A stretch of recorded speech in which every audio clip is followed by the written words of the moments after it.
Good evening, ladies and gentlemen, and welcome to Punching Left. Oh my gosh, that was terrible. My name is AJ Williams, joined here with Mike Lauber. We're thrilled to have you guys here as always. But my goodness, what is with all of the child drag queens, right? I don't get this. The drag stuff being targeted at children and the parents there and like the other bar attendants giving money to this child. Like, Mike, what are your thoughts on this? I thought they were having a seizure at first.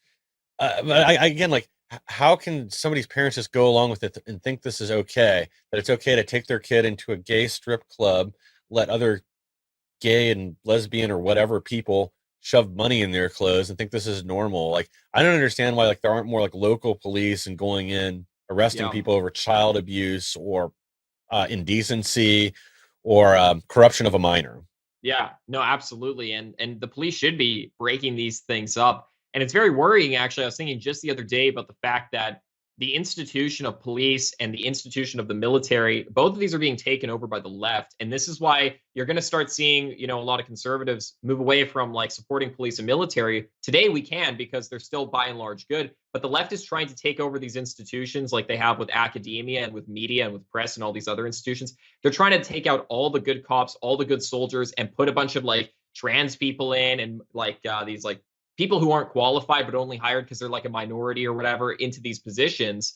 And you're going to start seeing police increasingly start like forcing you to put masks on and then allowing child drag queens to dance in bars where you have to be 21 to be in.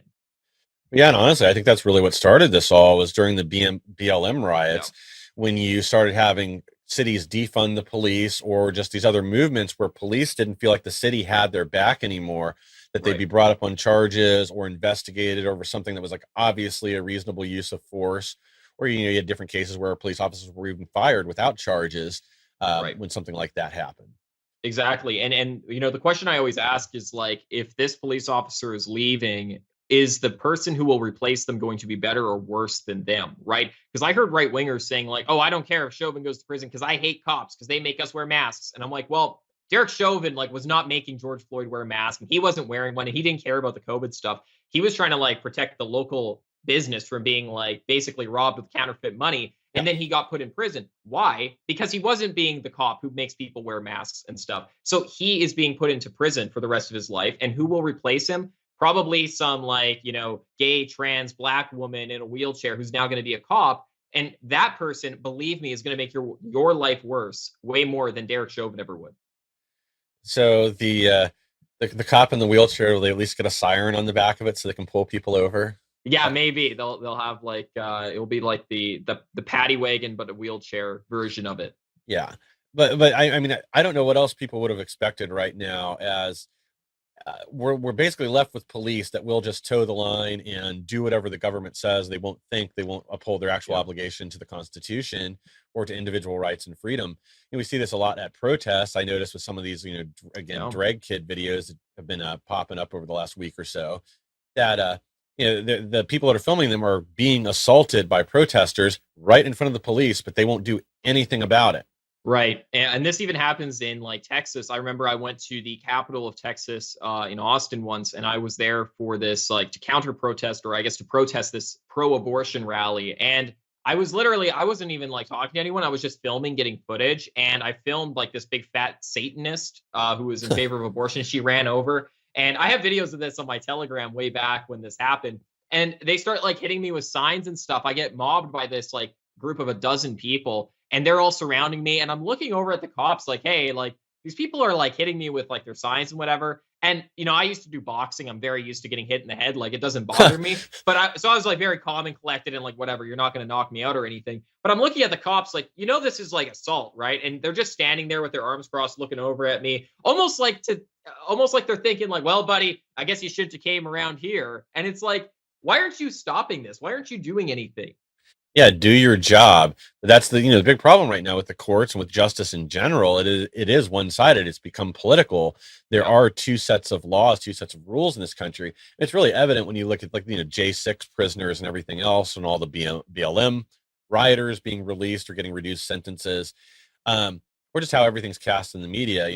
The insurrection, the J6 insurrection is still you still looked at it like it's there were people that The said it was worse than insurrection. 9/11 and Pearl Harbor.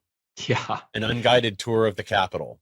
Uh, Exactly. Right. Isn't it ridiculous? Oh, my broken windows. Like, get over it, everyone. It's not 9/11. It's not Pearl Harbor. The only people who died, I think, were the protesters or the police that were allegedly suicided after the fact.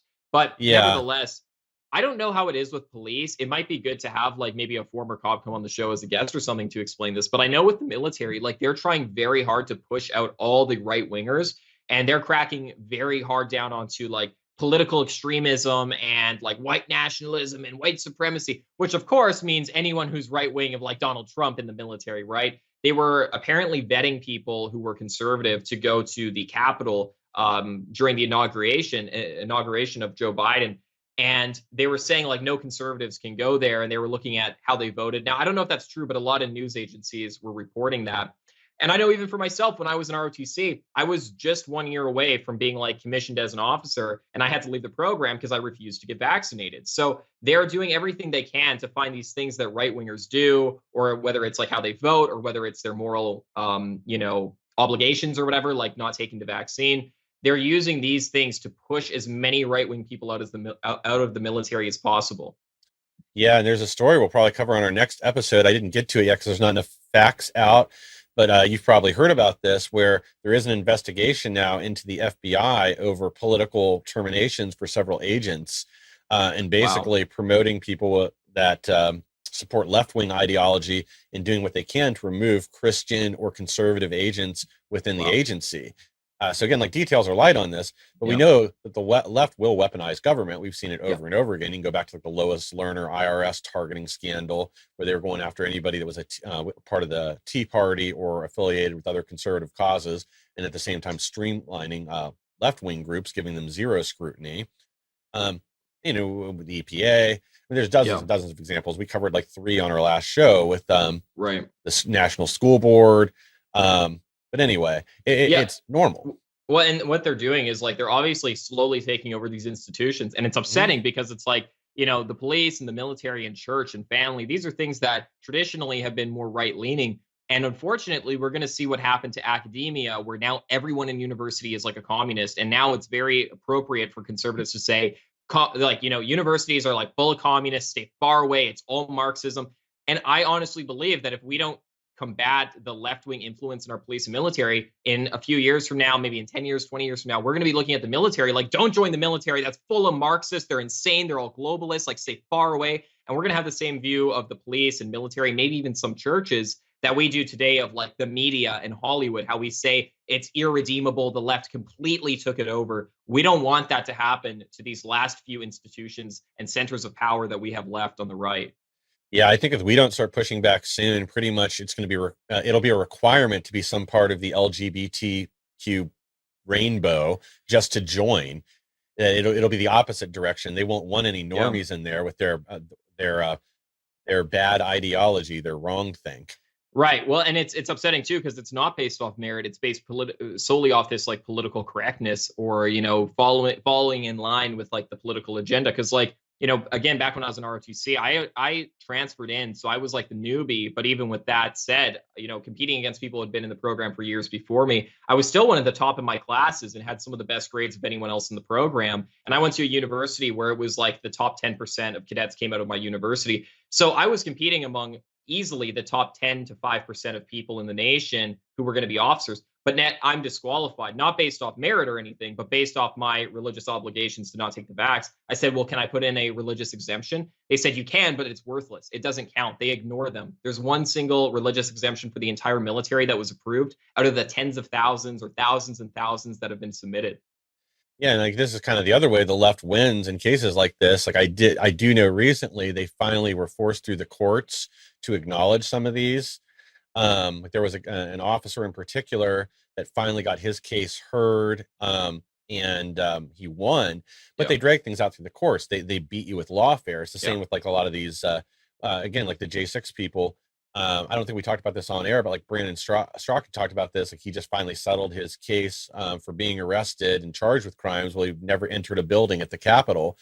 But part of why he ended up taking this settlement agreement was because they kept calling him back for different hearings, and they'd file a Right. continuance. Every time he goes, he's paying thousands of dollars for travel, Yeah. hotel room, all this, and it just drains you financially. And that's Yeah. part of the game, is they know the average person can't fight this kind of stuff, so they'll either take a deal or they'll do the time, or Yeah. they'll just give up.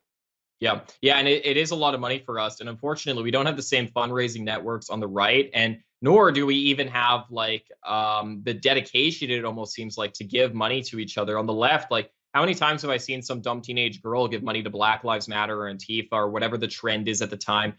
What was it a while ago? It was like Save Hong Kong or whatever. Like, there's always a new Yeah. trend every month. And like, I always see girls that I went to like high school with or college with, and they're showing like that they're giving money, $10, Yes. $20, $100. I have very rarely seen a conservative post, hey, I gave money for the legal defense fund of this person or that person or this or that. Yeah, and I think that's a big part of the problem is our side, even if we do donate to a cause, we don't do it publicly. We don't go shout it out on Twitter. And the left is very good about that. And that's another Yeah. fundraising tool, because it kind of guilts your other friends into like, Uh-huh. oh, I just gave my last $5 out of my sock to go support transgender combatants in Ukraine. Yeah. Why haven't you done it yet? But it's marketing for the cause, and it's marketing for the idea. Yeah. And it is using guilt manipulation to help build the cause, or to rebroadcast the hashtag so more people see it, and the more Yeah. people think it's more popular than it is. Yeah, normalizing things like that as well. And that's the thing, is like, yeah, we could say on the right, we don't have the same, NGOs who will bail us out. On the left, they have like, literally bail you out. They have like the Bail Project on the left, that Yeah. it's an NGO that has billionaires donating, and they can just spend as much money as they need bailing however many leftists they need out of prison. We don't have these NGOs that help us. However, even on like the individual level, the left beats us because, like I said, they have like all their little Visco girls and stuff who are willing to give out $20, $50 every single time there's a new trend, which is every month, and give money to Black people or trans people or Ukrainian people or whoever the trend is about that month. Whereas us, like I said, we rarely do that even. Well, I saw an article that I didn't end up using this for our show because I couldn't find where they sourced the material. But the more I think about it, I think it was probably fairly accurate. But they were looking at the average person that was aged, I think, 20 to 35, that lived in New York, and like how they spent their money every month.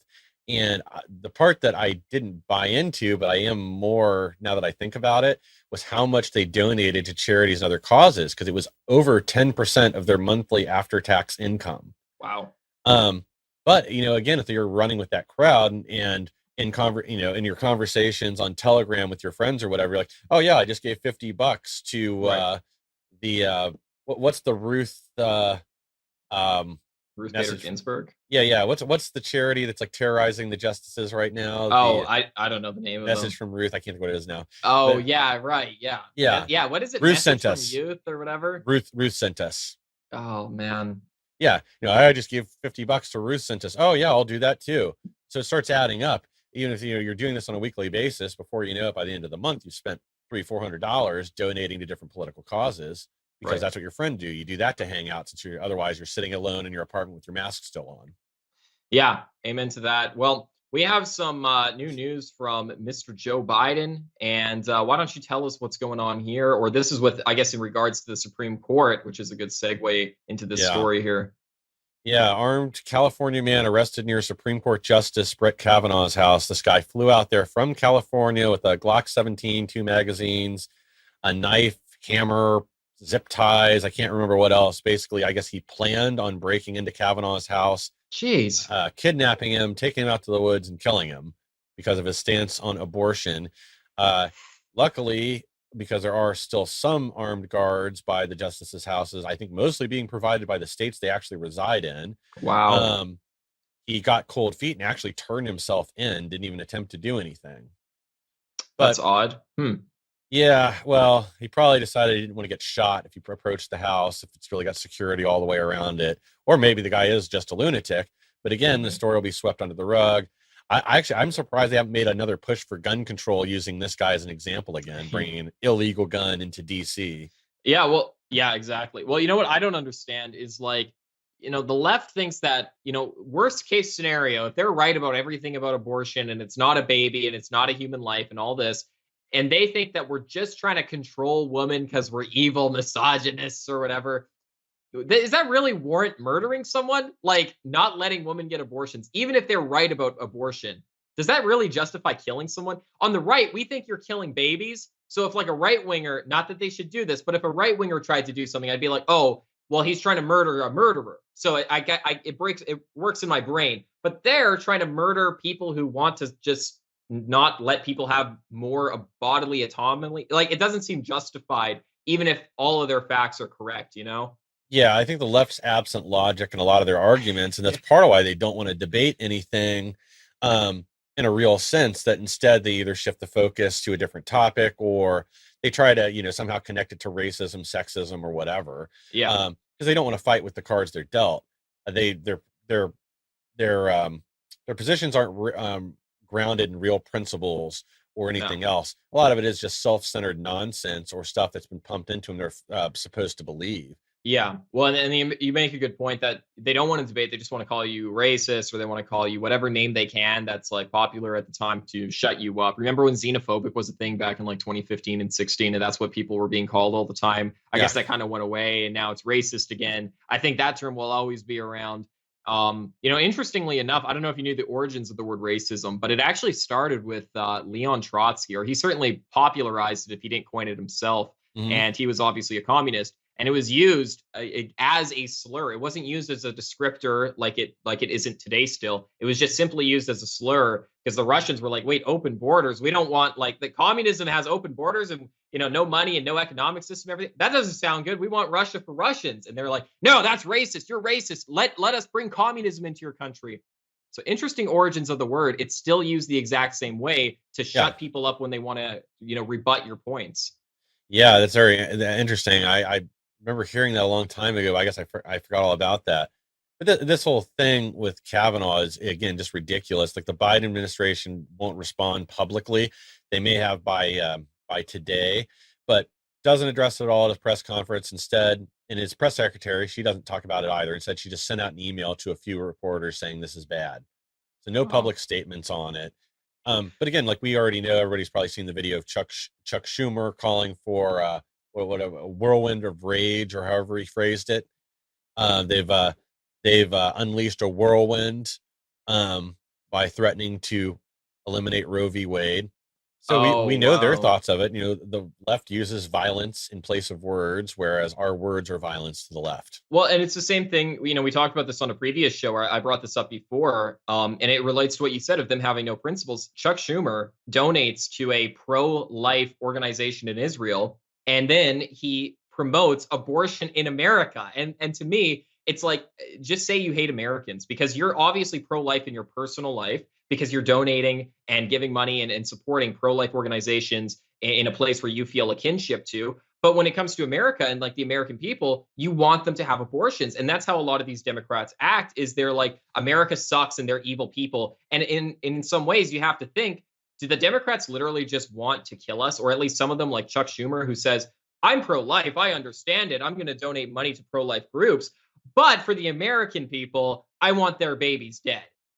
Yeah. Well, I mean, I think a lot of times they don't, in their personal life, they don't live by the policies that they support publicly.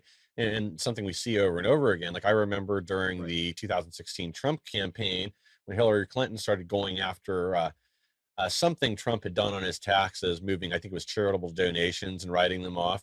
He then pointed out to her, well, you've done the same thing with your organization for the last several years. But again, like the media doesn't cover that story. Yeah. They don't cover it the same way. Instead, it gets blown up like Trump is somehow, it's cast as tax evasion, even though he's literally, like you said, he's just following the laws. It's written, which is what everybody should be doing. Yeah, it wasn't it like when Hillary is like, you were divorced from your wife, which is bad, or you cheated on your wife, and then he's like, didn't your husband like rape someone in the Oval Office? Like, what are you talking about? Yeah, which is again why I think they hate Trump, is just because he will point that kind of stuff out. He's not going to play nice. Yeah. He'll throw it right back in their face when they're doing something like that. But that's the game they play.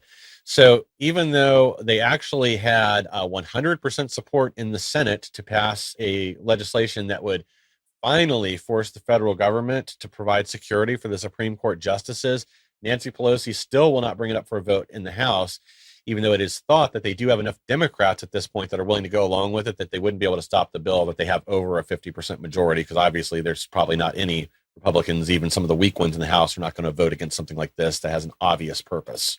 Right. Yeah. Well, and that's luckily, I think you're right that none of the rhinos will vote against something like this, but it's so shameful that they often do vote against the interest of the American people. And it's like, sometimes it's like a traitor, in my opinion, is worse than an enemy. And Yeah, it's like if you are going to be consistently voting for left-wing policies as a Republican, just become a Democrat. Like, what are you doing? yeah, just leave. Like if there's one issue that you're going to side with the left on, like to a certain extent, I can accept that depending on what it is. Um, because then at least I know where you stand. But it's the people that just run out and stab us in the back all the time. Right. We can't have any more of those rhinos. Like that needs to be our priority, eliminating. And Yeah. I do think this coming election cycle, as long as it happens, will replace a lot of these rhinos with good mega or America First type candidates and a lot Yeah. of voices that will fight back. I find it really ironic that Nancy Pelosi refuses to bring up legislation to either protect the Supreme Court justices or arm teachers in schools, but she'll rocket through gun control, which will not pass the Senate at this state anyway. So she'll Right. do one symbolic gesture, but she won't do two meaningful, bring to a vote two meaningful Right. pieces of legislation, one of which would almost surely have gone through. And I would bet the arming teachers, you could probably, if they could get through the House, you could probably strong arm the Senate into doing it just because of where some of Right. these Democrats reside, and it's their state approves it. Yeah, yeah. Well, and those policies are popular, but unfortunately, it doesn't matter to Congress what's popular. There was actually a study done a while back. I wish I remembered the name so I could cite it properly, but it showed that like the public opinion and then what Congress actually does, there's like zero correlation basically. So it's like Congress, like yes, obviously, like some Americans want something, and then Congress is finds it advantageous to also do it, so it looks like they're doing it for the people. But they've done research and found that it's like, no, that's just a coincidence. Congress just does whatever they want. And then it just so happens that maybe most of the time, hopefully, the American people are on board with that, or half the country is, or whatever, so that they can say, I'm representing you. Case in point, look at Nancy Pelosi here. She's going to push through all these symbolic, bills, not for like actual practical, implications or anything, but just so that she can go to her base and be like, oh, look how great I am. I'm awesome. The actual policy that she passes, though, her base probably doesn't agree with at all. No Americans agree with. Like with this Ukrainian aid stuff, Yeah. very few Americans are actually pro sending billions and billions and billions of dollars to Ukraine and to all these other countries we support as well. But yet, what does Congress do? They consistently do this every single year. Yeah, that's a whole nother subject, but yeah, we really need to cut off and reevaluate all foreign aid that we give to any country on earth until we fixed our problems here and Yeah. paid off our debt. I don't mind helping someone out with a short-term project if there's an emergency, like we have. I think it's called Rescue One, group of I think it's a military private combination that will go in if there's an earthquake or whatever. That kind of service where we're the only country on earth that can provide it. I don't mind funding something like that, but otherwise, like direct financial aid to any country, one, there should be strings attached to every piece of this that we're Right. getting something we want in return. And two, like we don't need to be supporting a lot of these third world tin pot dictators or paying the Right. membership fees for. It's a huge number of countries in the UN that we foot the bill for. We pay their yearly dues because they say they can't afford it. Wow. I mean, this is a while back, so the numbers might not be quite right anymore. But at one time, we were actually funding about 2/3 of the UN's entire working budget. That doesn't surprise me, and I've heard that number as well. I've heard it's always been the majority. I didn't know it was as much as 2/3, but I don't doubt that at all. And it's similar with like NATO. It's similar with all these environmental projects. The U.S. carries these entire international projects. And what benefit do we get out of these? Basically nothing. We are the cornerstone of like the world as America. We can just stand on our own. We don't need to invest in other countries like international organizations to be strong. We're strong on our own. Look at China. China's a great example of this. They stand on their own and they say, we're just going to do what's best for our country. And we're not going to involve ourselves in these international groups unless we're just like a member and it's very inexpensive. America's the opposite. They say, we want to fund NATO. We want to fund the UN. We want to pay for all these environmental projects and the Paris Climate Accord and all these other things. And what it does is it drains us of all of our resources in these nations, and it takes money out of the hands of Americans who are suffering so much already with inflation and the increased price of food and gas and all these other things. And we just throw it away at other nations. It's disgraceful. Yeah, and I'm trying to find the story right now with the UN, but North Korea was just put in charge. I guess they do like a rotating like who's in charge of a certain board of the UN. It's something ridiculous like disarmament, where like right now North Korea is in charge of that. And you That's have pretty funny. China and Iran on the Human Rights Commission, just idiotic things that Right. make zero sense. But we Yeah. keep funding them. Like I don't think it was ever really a good idea, the UN to begin with. It was basically just the League of Yeah. Nations failed, so they had tried to reiterate it following World War Yeah. II. But I mean, I understand the idea of having a platform for countries to talk about or to talk to each other and communicate. But at this stage of the game, like we Yeah, don't like need use anything Facebook. like this. Yeah, that's what I was about to say. You know what I mean? Yeah, this isn't 1920 where there might not even be like hard phone lines and there's no satellite communication to certain countries. This is Yeah. freaking, yeah, you could start a Facebook group and just put every country on earth on it. We are in the 21st century. Yeah, we could definitely do that. Just literally call someone on the phone, have a big Zoom call. Like, Yeah, why do we need an internationalist organization? We know we need it though, because it's told in Revelations that we need this communist system that takes over the world, which is what the UN is probably going to be, that one world government. But that's for another show. That's a little esoteric. yeah, we're kind of going off the rails over and over today, but that's probably a good sign. Everything's connecting back to something else. So to get back on track, um, armed man was Nicholas Rosk arrested near Supreme Court Justice Brett Kavanaugh's home. Um, Is this a after different person or is this the same guy? This is the same guy. I'm not Okay. sure what he's wearing on his. I thought he was a The birthday unicorn. hats. Yeah, birthday. He's got two of them. I guess those horns. Um, threats against justices or judges in courts surged 387% this year Whoa. alone. 4,511 credible threats to different judges throughout the country.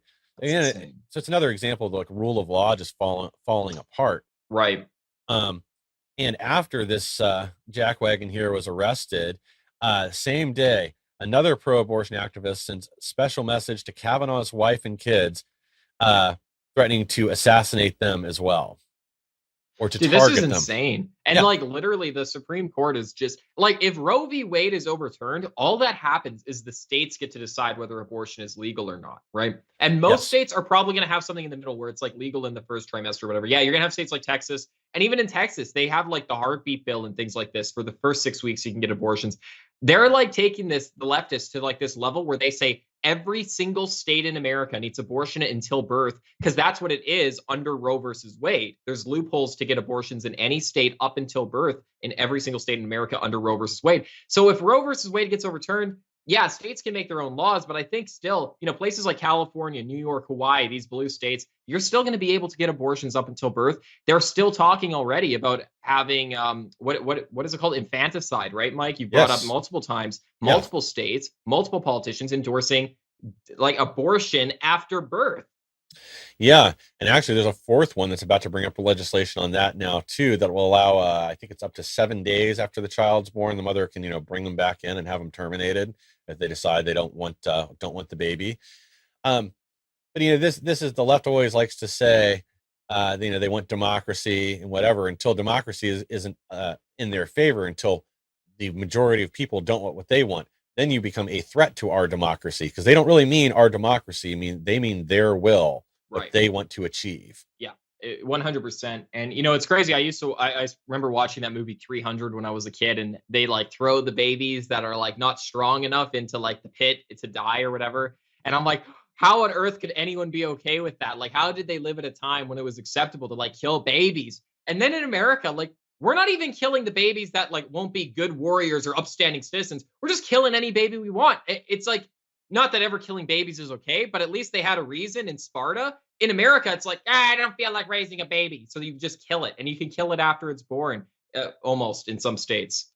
Yeah, well, I'm sure this will get pushed through in some states and probably will start to happen. It'll take court challenges or something else to stop it. Right. Because unfortunately, like, California, Maryland, a few of these places have already made up their mind, probably Colorado. This will happen.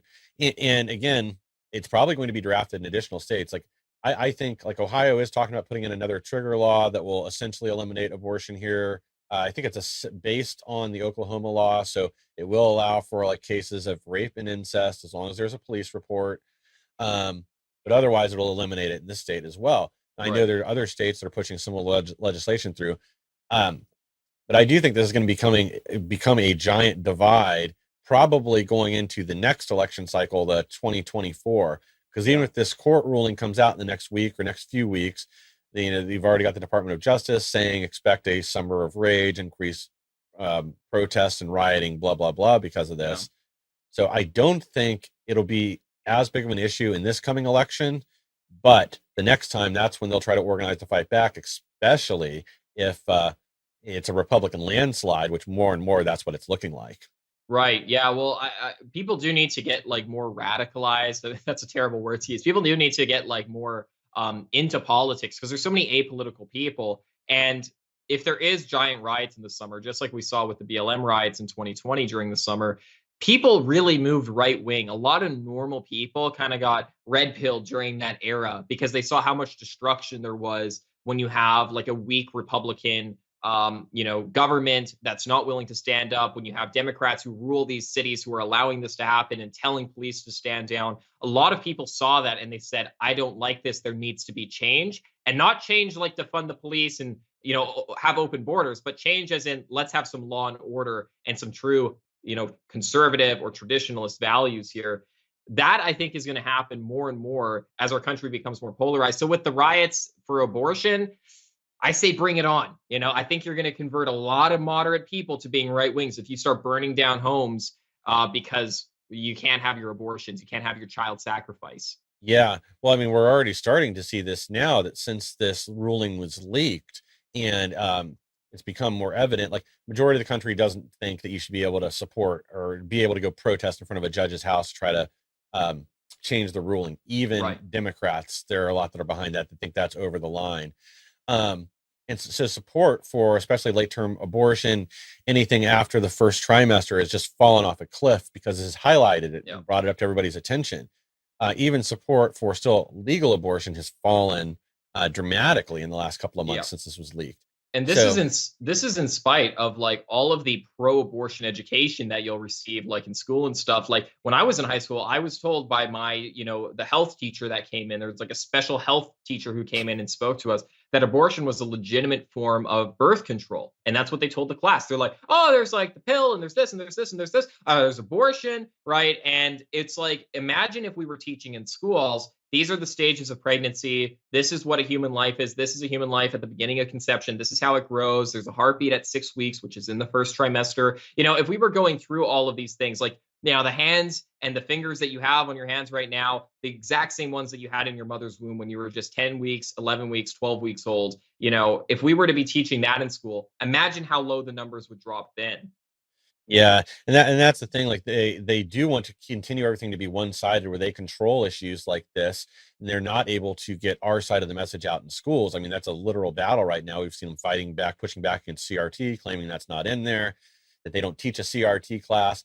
But like everything else, the policy is just incorporated in other lessons. It's Yeah. praxis. It's included in your math lesson. It's included in Yeah. how history lessons are framed, Yes. and that's how the indoctrination takes place. Yeah. Really what we have to do is kind of like Florida does and start hitting these companies. Don't allow them to don't allow them to sell those textbooks in your state.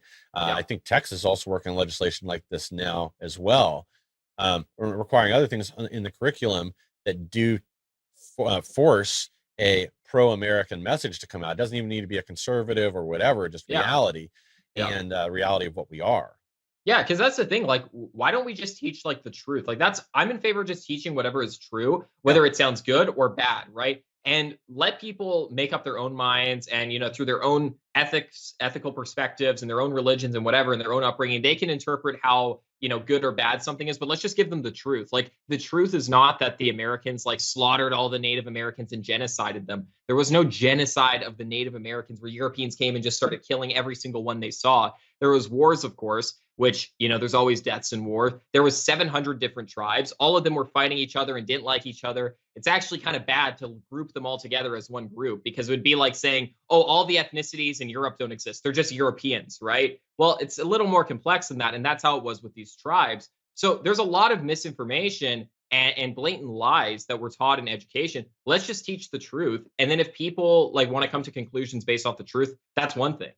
Yeah, it doesn't seem like it'd be that hard, but I think a lot of leftist ideology, that's what it's completely based around, is manipulating the facts to build your good little soldiers, your useful idiots that will then further your agenda. Yeah. Um, So without being able to manipulate people early on, once they're smart enough to think about some of these issues critically, they're not going to come to the same conclusion they will if you pump this into their brain at 6 Yeah. years old and it becomes normalized. Yes. I think that's why there's the big push right now with this LGBT garbage Yeah. and indoctrinating kids early on.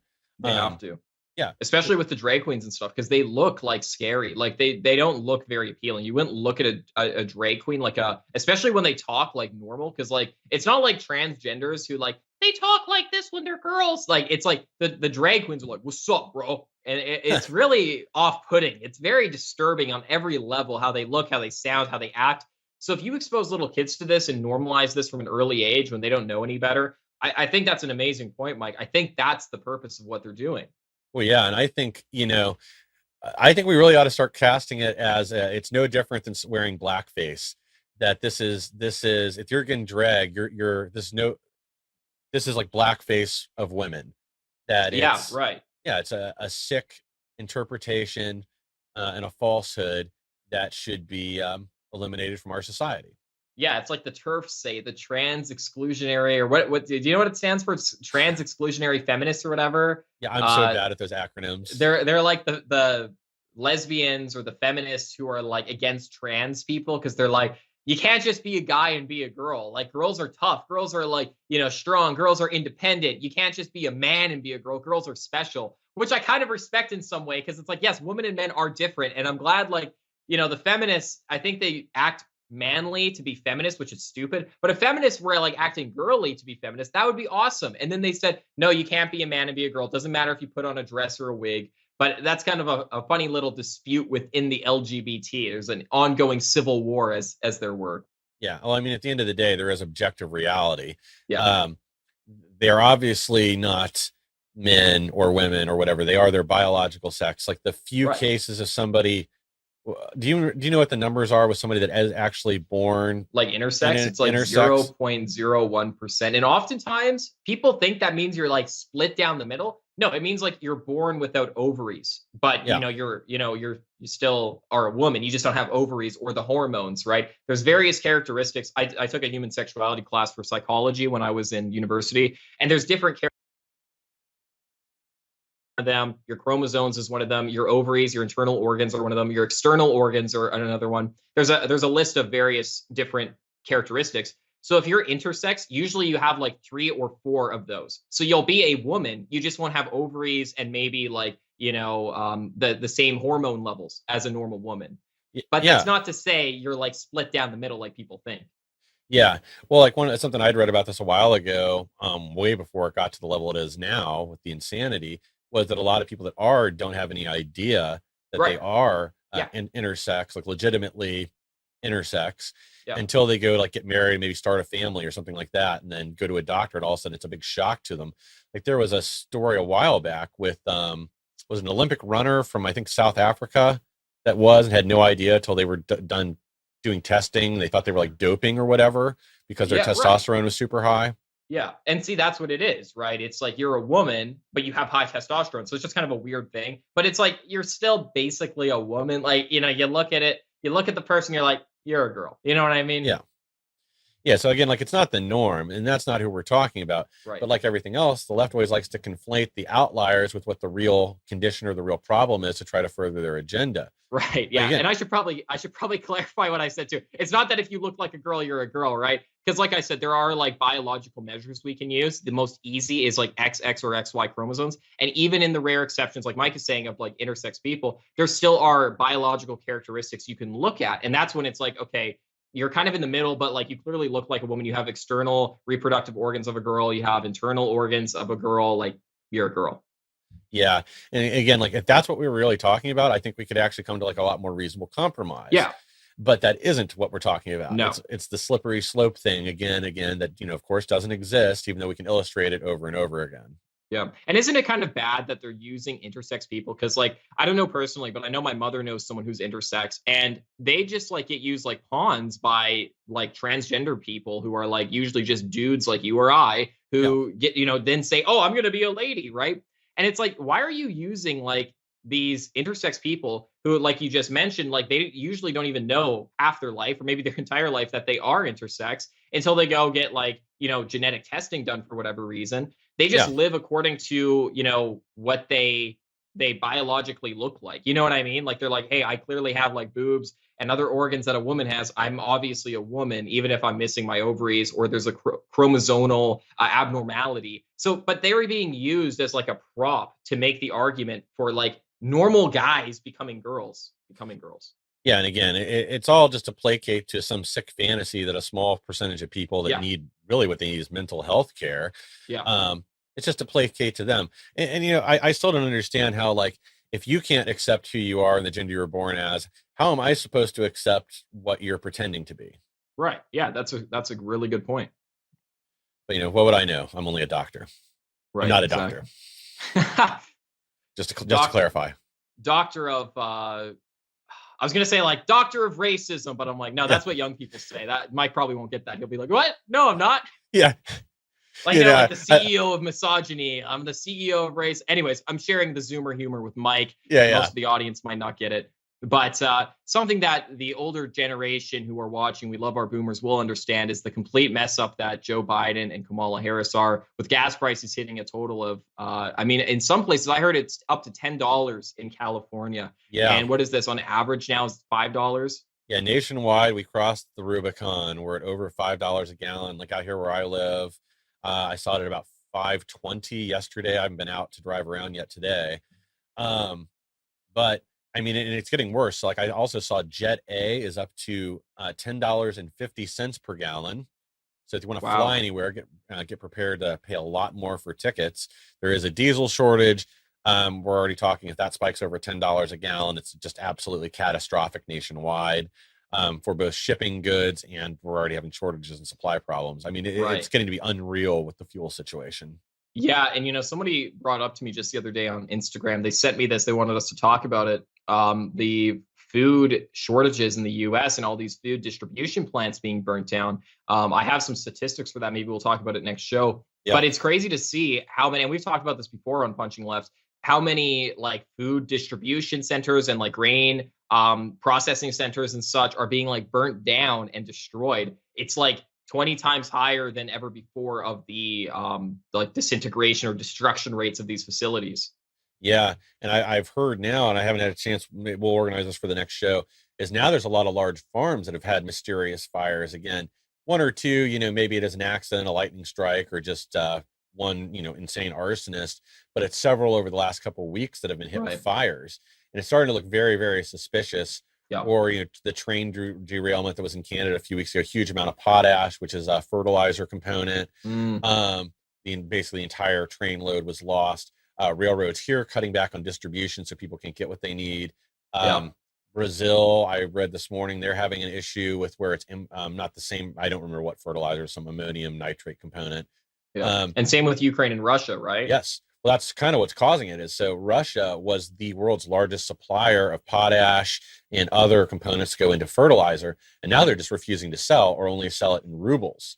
Doesn't hurt them. They've got enough for their own needs. They can just not put it on the world market and make the rest of us suffer. Very smart. And this is what energy independence is. Like, it sounds like a boring topic, but it's like one of the most important things is like Russia is now independent. They're like, look, we produce all of our own goods here. And yeah, maybe our citizens aren't going to live as lavishly as in the United States. And maybe like the on average GDP of our citizens or per capita GDP is lower. But now we can starve out every other country on the planet because we control, all of these resources, and we're self-sufficient. America is completely reliant on places like China and other nations. Now, we don't have to be. If we started today and moving forward became energy independent and self-sufficient, we could set our country up that we're self-sufficient, but we're not going to, because that's not beneficial to our elites who want this globalist economic system where there can be no strong nations. There can only be one global nation run by the UN, going back to what we talked about before. Yeah. And we are starting to see the roll off from these increased fuel and energy prices. So AAA said, when gas approached or crossed $5 a gallon, they're all of a sudden seeing a huge spike in the number of people that are calling them because they ran out of fuel on the highway or whatever. Wow. So this is, again, like people trying to get that last little bit out of the fumes they have in their tank because they just can't quite afford to fill up yet until payday. there's a police department in Michigan, and I'm sorry I don't have the county this is in, that is now not responding with officers to non-emergency calls. They're trying to field some emergency calls from a call center because they've spent their entire yearly budget for the department on fuel already this year. That's insane. Yeah, That's crazy. we're not even halfway through the year. We're not even at the end of June yet, and they are out of money.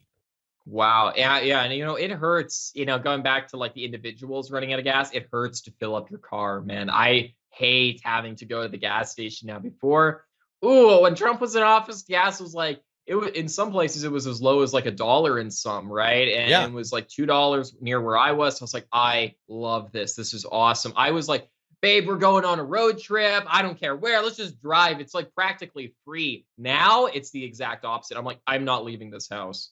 Yeah, gas prices have literally doubled as of a few days ago from what they were when Joe Biden took office. And I mean, like, granted, this was during COVID. I have a picture on my phone somewhere where I paid 85 cents a gallon for gas during the beginning of COVID because nobody was driving. This was Right. during the like 2 weeks to stop the spread. So, I mean, it doesn't really count. But our average was during the Trump administration was hovering right around $2. I want to say it was 210 to 220 for the 4-year term, which is amazing. Again, that's a decrease from what it was during the Obama regime. During the whole term? Yeah, his average during the term is somewhere between 210 and 220. I don't remember and didn't think to grab it. Yeah. You look where we're at now, whereas Senator John Kennedy said yesterday, the price of gas is so high, it would be cheaper to buy cocaine and just run everywhere. That's pretty funny. This guy is very funny. He always makes jokes and these little like remarks in Congress. There's like great compilation videos of Senator John Kennedy that you can find there on the internet. Oh yeah, like he's good at it. I mean, it makes his point too. Is what makes it. Humor is one of the best tools in our arsenal, and we do need to use that more to just point out the idiocy of some of these policies or situations we've got into because of leftist policy. Yeah. Well, and Joe Biden, I was just thinking, I wonder what his term's average gas price will be. And it's not going to be $5. It's going to be much more than that because we're seeing the price of gas increase more and more and more every single day. I drive past a gas station like all the time by my home, and I see the gas price almost on like a daily basis go up, up, up, even if it's just a few cents a day. But it's like, holy, I hate it. Like I said, it's painful having to stop and fill up the vehicle with gas. Yeah, like I was listening to another podcast the other day, and one of the hosts was like, he was joking when he said this, but there's a lot of truth in it. He's like, I fill up my gas tank every single day now. He's like, I don't go anywhere except for work. I just drive back and forth. Normally, a tank of gas lasts me 2 weeks. But I know if I don't buy today and I wait until like I'm empty, instead of it costing me $5 a gallon like it did today, in 2 weeks when I actually need gas, it's going to be $7 a gallon. Right. And I'm going to spend an extra 40 some odd dollars filling up his whatever truck he drives. Yeah, it's really shameful, and that's the whole point is things are going to get worse and worse, and inflation, and not just with gas, but with food as well, with all these other things. I went to the grocery store the other day. I saw strawberries were like $4. I'm like, holy! Normally they're $10. I don't know what was happening there. I don't know if there's poison in them or something, or if they're from China. I ate all of those things though. I did not leave one left in the carton. Yeah. They get moldy fast. You got to grab them when they're still good. But yeah, strawberries are something we are having a shortage of right now, and it's because there's a very short window between when strawberries are picked to when they can be sold before getting moldy or deteriorating, unless they're frozen. So if you want fresh, you've got to get them to market quickly. So anyway, because of transportation issues and fuel problems, there's a shortage of fresh strawberries throughout a lot of regions of the country. If you're outside of where they're grown or harvested, they're very difficult to get right now. And again, it goes back to fuel prices and soaring energy costs. Yeah. So everything's going up in price. Everything's going up in price because of inflation is starting to hit all these different markets. And typically with inflation, if you take like Econ 101, they'll tell you like inflation can sometimes just hit like one industry or two industries or whatever. But what we're seeing is this hitting multiple different areas and multiple different sectors of government, whether it's with their gas at the gasoline pump or whether it's with food. You're seeing this all over. But in addition, it's like Mike said just on another show, and he's alluded to today, is like when the price of gas goes up, shipping costs goes up, which means everything you buy that needs to be shipped, which is anything that's not a digital good, goes up in price. Yeah, and what we will probably see is something similar to what happened in 2008. In 2008, diesel spiked to over $4 a gallon from being at an average of a little over $2 prior to that. So all of a sudden, there was a shipping realignment across the whole country. More goods started coming in through Atlanta, Birmingham, and other areas instead of in through ports like Jacksonville, because they were putting goods on rail that had traditionally been moved by truck, because now all of a sudden the cost difference made. Wow. Yeah. So we're on the Crazy. verge of something like that happening again. They say the number is when diesel goes over $10 a Wow. gallon for more than a week. Um, you will start to see a lot of small shipping companies just fold, or independent drivers, but you know what, this is not worth it for me anymore. I can't make enough to support my fuel and myself. Well, So maybe we should make like the USPS, but we'll make it like a rail system, and we'll make it like a for transporting goods, and then we can rent it out to companies to use. You know what I mean? Like we might have to revert to tradition and start shipping things via railway, and like with like the coal furnaces or whatever. I don't know. Build the wall, then build the railway. yeah. Well, there's been a push to do this in several cities for a while, and I know a few do this, use their internal like subway system and other stuff, where at night when there's less Wow. riders, they'll use that to move goods into the city to keep trucks off the street. And in situations like that, it Hmm. makes a lot of sense. Right. Um, we have to do something. Really, what we need to do is just get back to being energy independent. There's no reason to shut down Yeah. all these leases and oil production in different areas. Um, we were a net exporter of oil under Trump, and now we're a net importer again, and we're paying the price for it already, as you can Right. see. Yeah, 100%. It's a huge issue, and more Biden news. There's so much Biden news today. My goodness. Why don't you tell us a bit about the Disinformation Governance Board? Yeah, so this is a story that's just starting to break, so we'll probably be revisiting this. But there were some documents that came out due to some FISA requests and due to some hearings that show the Biden regime's real intent with this disinformation board, and specifically why Nina Jankowicz was selected was because of her, due to her relationship with a lot of execs at Twitter, um, to use this, just censor stories, label them misinformation, anything that goes against the regime's narrative. There would be an active effort to do this, to suppress information that go against what the government wants out there right now, not because it was untrue or there was Right. any other real misinformation, but these documents show this was the intended purpose. That had Yeah. nothing to do with the truth. And you said this was like, was it Freedom of Information Act documents that got this all? Yeah, it was what I say, FISA. I think it was Yeah, FOIA, FOIA. FOIA. That's interesting. Yeah, God bless FOIA. That is like there's so much stuff that the government does like behind the scenes that's just like so toxic that these FOIA requests, these Freedom of Information Act requests will expose and shine light on. And that's exactly what happened here, as Mike said. So, again, we knew this from the start. We were calling this as soon as we heard it. This is not used for finding out what's true. It's used for censoring people, primarily on the internet, who say anything that goes against what the current ruling class is trying to push for. And you'll note if you watched one of our older shows when we first started talking about this, the Mary Poppins chick here in the background, the head of the disinformation board, she was saying things like she wants to target people on TikTok and stuff, like teenagers on the internet, like your boy, for spreading misinformation or disinformation about how vaccines don't hurt or whatever. So to say vaccines hurt is disinformation and you should be kicked off of TikTok. And this is coming from the executive branch, the president's like headquarters of the United States of America, the most powerful country in history, targeting kids on TikTok for saying needles hurt. Yeah. Well, a lot of it too is it isn't even information. They target opinions. You might Yeah. not be. You might comment on a news piece, say that you disagree with it, or that you saw something else somewhere else, and they will target tweets like that, label those as misinformation, or suspend your account or whatever. But this is, again, it's just a tool to control the Yeah. narrative because they see it all slipping away. Right. Yeah. And my point was like things like the smallest things to, of course, the bigger things. They're going to censor everything, everything from the smallest to the biggest and everything in between. They're coming after. So they're coming after you. They're not coming after just people like, Alex Jones or like Donald Trump or, Tucker Carlson. They're coming after individual people now. They're coming after people on TikTok, on Facebook, on Instagram. They're coming after moms. They've used the FBI against mothers who organize in real life. They're coming after your, moms and dads and children on the internet now because they're saying opinions that you're not supposed to believe in America. Yeah, and actually, we mentioned FOIA a minute ago. That just So there's at least two states now that are fighting to FOIA requests. Oregon, I think the other one is Colorado. Don't quote me on the second one though. But where people have gone in, yeah, it is Colorado. No, sorry, it's Utah. Utah. where people have gone in to request information that is supposed to be publicly available related to Yeah. different elections. I think one case is the 2020 election. The other one is the more recent ones that had some anomalies in different states, runoff elections or whatever.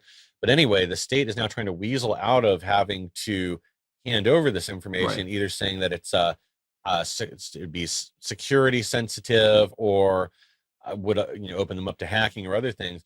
So now we have the government trying to deliberately hide a lot of Yeah. information that's supposed to be available to the public. So we can't let this go through either. Yeah. Well, we're almost out of time, but we do have one story we have to cover, which is our next one. Wait, it's after this one. We can get back to this one Yeah. if you want, because like this next one, yeah, number 10 here. We have to talk about our man, our what did you call him, Mike? Like our Ukrainian expert or something? Yeah, this is the nation's top Ukrainian energy expert, Hunter Yes. Biden, aka America's favorite crackhead. And what's he doing in this photo here where he is naked holding a firearm with his finger on the trigger? Oh, he's hanging out with his hooker. Part of the conversation about buying needles somewhere. Naked Hunter Biden casually waves around a handgun and even points it at the camera while cavorting with a nude hooker in a swank hotel room, according to video provided to the Post by nonprofit Marco Polo Research Group. Wow. Yeah. Which what? Sorry. Which is interesting because now all of a sudden, we'll cover this more in a second, there are a bunch of stories that have come out about him. Some of these are old, but they just were not covered by mainstream media until now. But starting June 1st, apparently somebody threw him under the bus. There also appears to be a group that has other video that is selling these stories or information to different news agencies now. So they have all this info. They're just selling it to like news agencies slowly throughout time. Well, Yeah. Hey guys, wait till you should just release it all for free. But I get it. You want to be a capitalist and make your money. Can you please wait until like just before the election to sell this though, just so we can maybe have the tipping over to the other side? Hey, I'm guessing there's enough out on there that Hunter Biden that we could probably run a news story every week until the election, and right. We still wouldn't cover them all. Yeah. So one of his hookers, she got a PPP loan through the COVID relief package for over $20,000 for her female-owned sole proprietorship. And what's a PPP loan? That was the remember the COVID loans they were doing for small businesses. Yeah. Yeah, so she got a little over $20,000 for her sole proprietorship to keep her doors open during COVID. She also was put on payroll with one of Hunter Biden's firms as some sort of a made-up advisory role and paid every month. Wow. And that was not like taxpayer dollars, was it? That was like that was taxpayer dollars. That was taxpayer dollars. The loan was taxpayer dollars. The other money from one of his advisory companies, I don't remember which one. I didn't copy it in here. Yeah. No, that was his own money, which was again bribes from China and whoever else selling access to his dad. Right. Yeah. Well, is there another story with Hunter here? Oh yeah, there's there's a lot. I should have brought this up. I didn't know this was a big can of worms. I thought we could cover this in 5 minutes. Okay, well, we got a couple minutes left. We got to go through this all though. Yeah, so some of these are going to be flashbacks, but these are all current headlines. I saw a compilation that looked at stories just from June 1st on that all of a sudden mainstream news outlets are covering. Joe Biden sanctions Russian yachts in wake of Ukrainian war, but Hunter Biden-linked oligarchs are not included in the sanction list. New details emerge about Hunter's affair with the widow of his dead brother.